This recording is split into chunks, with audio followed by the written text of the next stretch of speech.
Hello, namaste. My name is Hariharan Iyer, the entertainer, and I'm once again delighted to welcome you to my YouTube channel. I'm a motivational speaker, corporate trainer, author, and Reiki Grandmaster. I'm back with you with one more lesson on leadership from the world of cricket, something I'm so fascinated about as a game. India just concluded the Test Series victory in Australia. It was one of those incredible wins. And the win happened after a disastrous Adelaide Test when they were bowled out for 36, the lowest in Test cricket ever.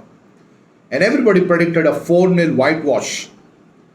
The star player, Captain Virat Kohli, had to come back home. And the reins of the team were taken over by a far more sober, a little unassuming kind of character, Ajinkya Rahane. And he, along with the team, caused one of the biggest historic turnarounds in Test match cricket. It was not a 4-0 whitewash, guys. India went on to win the series 2-1 against all the odds. Injuries to star players, new players coming in, and they conquered the world.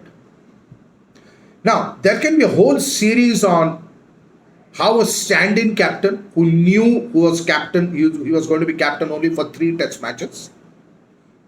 In the next series, the original captain would come back.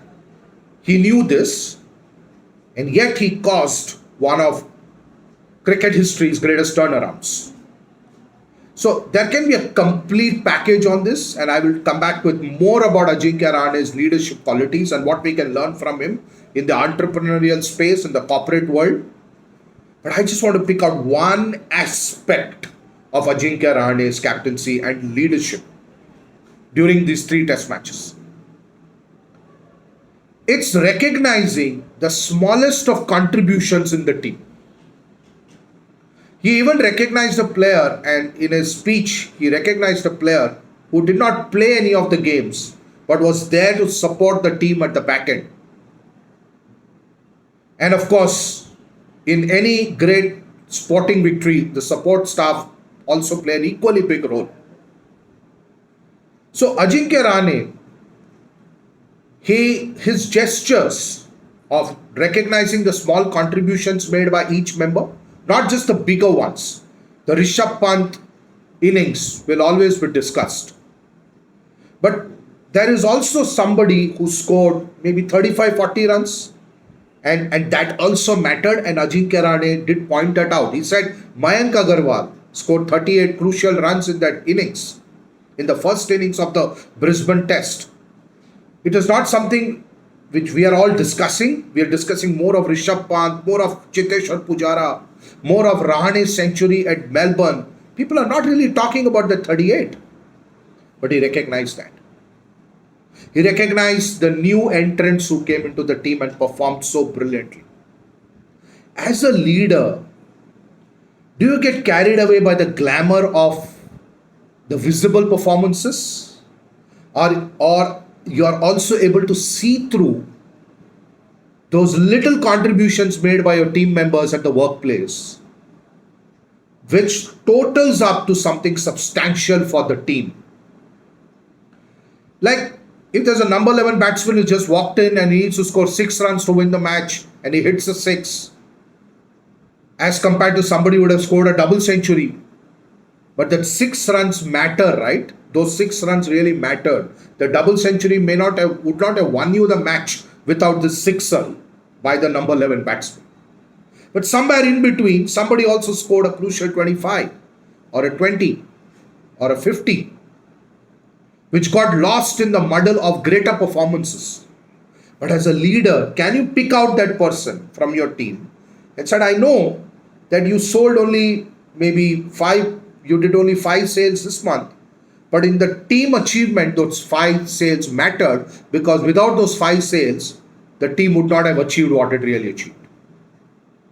I know that now this is an example from, say, a non-sales background. Somebody did a contribution in terms of a process improvement.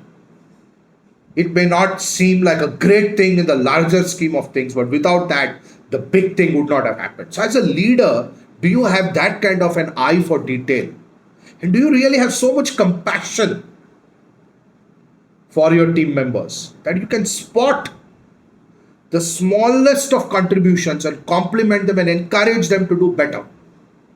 As they say, leadership is not about catching people doing the wrong things. Leadership is always about catching people doing the right things. Catch them doing right.